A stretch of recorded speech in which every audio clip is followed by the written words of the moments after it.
Hello and welcome to Valuation Insights podcast. My name is Navin Vohra and I am a valuations partner at Ernst & Young India. The objective of the Valuation Insights series is to understand the fundamental drivers that drive the valuation of companies in a particular sector. However, a caveat is in order. This is not an attempt to predict stock prices of companies, nor are we trying to give buy, sell, or any other trading recommendations. All we are trying to do is look at intrinsic long-term factors driving valuations. Today we will discuss some insights into valuations in the hospitality sector. The hospitality sector has been on a tear post-COVID as travel, especially leisure travel, has taken off strongly and hotel companies have gained significantly by this trend. The Nifty India Tourism Index, which was broadly flattish between financial year 2006 and to 2020, has more than quadrupled between 2020 and now. Hotel companies comprise about 35% of this index. So what are the fundamental factors one should keep in mind when one is trying to value a hotel company? First, we will focus on the essential characteristics of hotel industry, and then we will focus on valuation parameters, as the two are interrelated.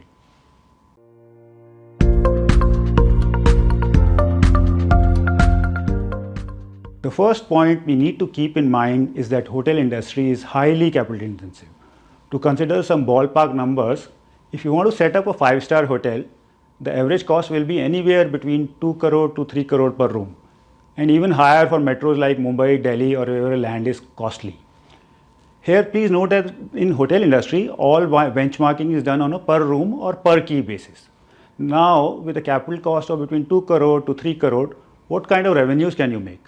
If you assume an average room rent or what is called ARR of rupees 15,000 to 20,000 per night and an occupancy of 70 to 75%, per room revenue will be 38 lakhs to 54 lakhs rupees per annum.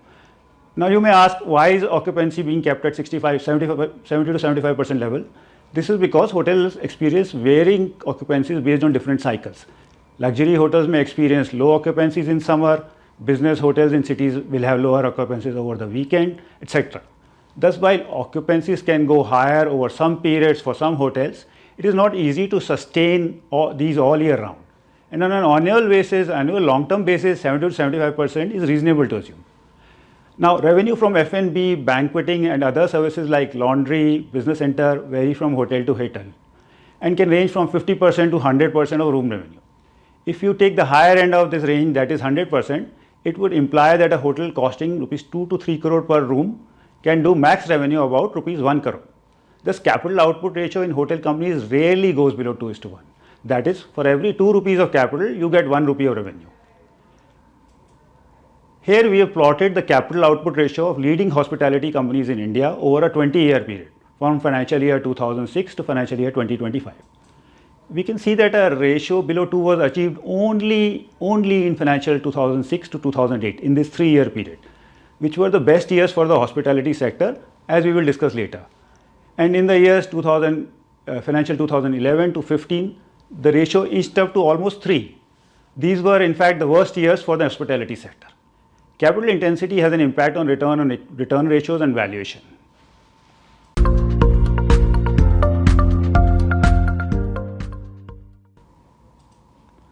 The second point that we should consider when valuing hospitality companies is that they are cyclical, with cycles being very long drawn out. This is due to the particular characteristics of demand and supply. Demand growth, barring once in a century event like COVID, is usually steady. The growth rate goes up and down due to factors like changing consumer behavior, state of the economy, growth in GDP, etc., but not that much. On the other hand, supply has two characteristics. One, that it takes a long time to set up a hotel, anywhere between 3 to 5 years or longer. And two, that supply gets bunched up. The bunching up of supply is because most new supply is planned when the sector is doing well and capital is available. Since most industry players plan and start setting up capacity during boom years, all the capacity comes on stream together, creating some sort of oversupply. This leads to fall in ARR and occupancy for the entire industry, causing the low point of the business cycle, as hotels do not earn enough profits in this period and capacity addition slow. Slowly, demand grows to improve occupancy levels and supply is constant, so room rates and profitabilities improves.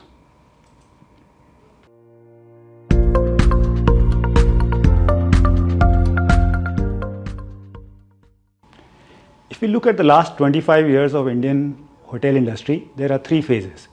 In the first decade of this century, room supply grew by 8% CAGR and the industry enjoyed high occupancies and high ARRs. Due to financial 2008 global financial crisis and rising room supply, occupancies and room rates declined significantly, especially between financial year 2009 and 16. Between financial year 2008 and 19, room supply grew at more than 12% per annum, resulting in low occupancies and low ARRs. Post-COVID, room supply growth has been muted at about 6.5%, resulting in improving occupancies and ARRs.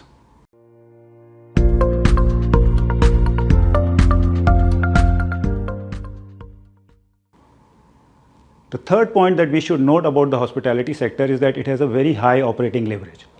What it means is that most of the costs are fixed in nature while most of the revenue is variable in nature. If you look at an individual hotel, once a hotel is operational, your main costs like employee costs, operating costs, administrative overheads are fixed or semi-fixed in nature. Whether you have 40% occupancy or 80% occupancy, you have to keep the lights on and kitchen and laundry running. Only variable or largely variable costs are food and beverage costs, temporary staff costs, etc. In contrast, revenue is largely variable. Only if I am able to fill my room do I get my room revenue, my F&B revenue, etc. Further, my room revenue is a function of occupancy and ARR. Now, only when my occupancy steps up to a certain level can I demand higher room rates. Thus, occupancy and ARR both move in similar direction, sometimes with some lag, as we saw in the ARR and occupancy charts. It is only in periods of high occupancy plus high ARR that hotels make reasonable EBITDA margins of 30% plus.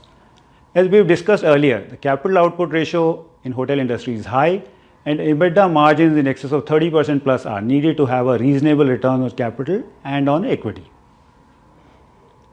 So over the last 20 years, the industry earned 30% plus EBITDA margins in financial 2006 to financial 2008. And after underperforming for 13 years, the industry has again come back to these levels. Again, the industry earns double-digit ROCE and return on equity only in years when the overall EBITDA margins touch 30%. This happened in financial year 2006 to 2008, as we mentioned earlier, and after that in the last 3 financial years. High operating leverage leads to high variability in earnings, which has a negative impact on cost of equity. So given the above perspectives, how should hotel companies be valued? Let's discuss the various approaches.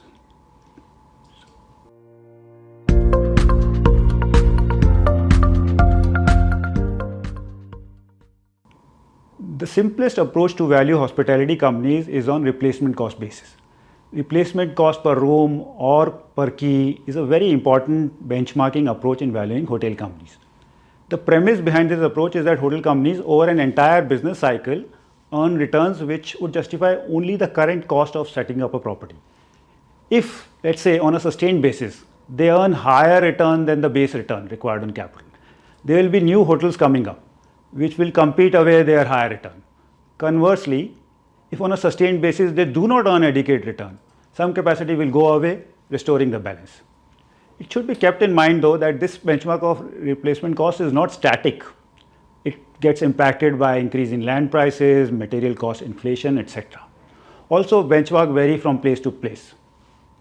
So if you have the number of keys of a hotel company, you could multiply them by a benchmark of current replacement cost in that location to get its enterprise value.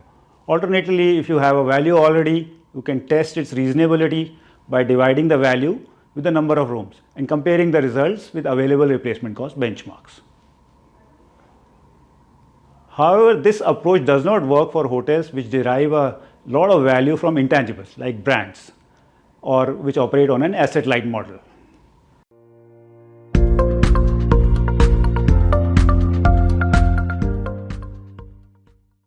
Apart from replacement costs, using profitability multiples is another popular valuation approach. The usual profitability multiples that are used in other sectors can also be used for hospitality industry. One of the most widely used multiples is enterprise value to EBITDA multiple.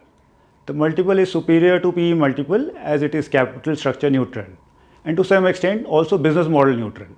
That is, whether a hotel company is asset heavy or asset light, you could still use the EV to EBITDA multiple. However, one should be careful about using this multiple because of the cyclical nature of this industries. Multiples can vary during different parts of the cycle, so it is best to consider long-term averages over an industry cycle. But the EBITDA also varies during different phases of the cycle, so these need to be normalized too. Therefore, when applying multiples, we advise the following. 1. Use cyclically adjusted EBITDA. Whether you use a historical average or a future forecast, please ensure that the EBITDA reflects a mid-cycle earning. 2. Use long-term multiples. Look at the multiples at various points of the cycle to estimate a reasonable multiple which should be applying over the entire cycle.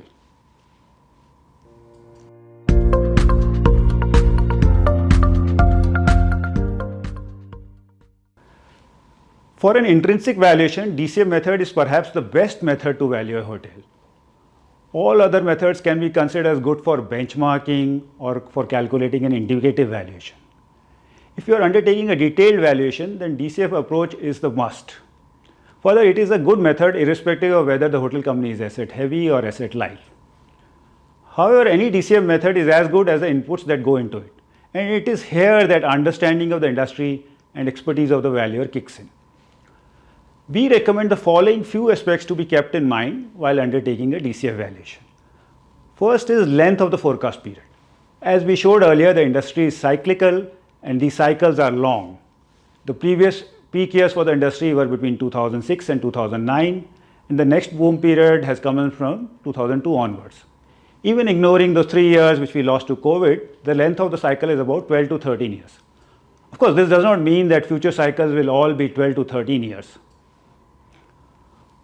While estimating the future cash flows of the hotel, 2 aspects should be considered. 1, consider a long enough period to reflect a full cycle. 2, the terminal year should reflect mid-cycle sustainable profit assumptions. Now, this is very critical. In other industries, when we do DCF, we typically take the last year assumptions on revenue, EBITDA and other parameters and assume the same for perpetuity. In hospitality, if your last year happens to be top of the cycle, you will overestimate the perpetuity value. And if it happens to be the trough year, you will underestimate. Hence, it is important to normalize to a mid-cycle level. An important decision in undertaking DCF valuation is whether to apply a Gordon growth approach or a multiple.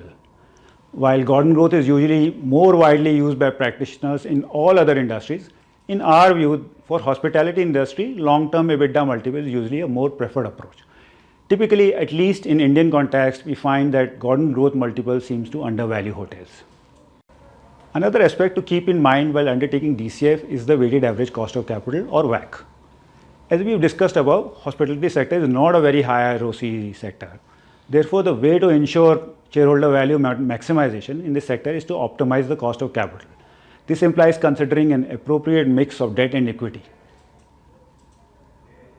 Currently, because the equity markets are hot and equity is freely available, the debt equity ratio is skewing towards equity, which is a higher cost source of funds than debt. However, because the industry is going through excellent times, it is not creating any issues in terms of providing adequate returns on equity. Over a long term, industry players have to balance debt and equity to create a more balanced, cost-effective capital structures. Valuers should also use a more robust debt equity ratio to calculate their WACC.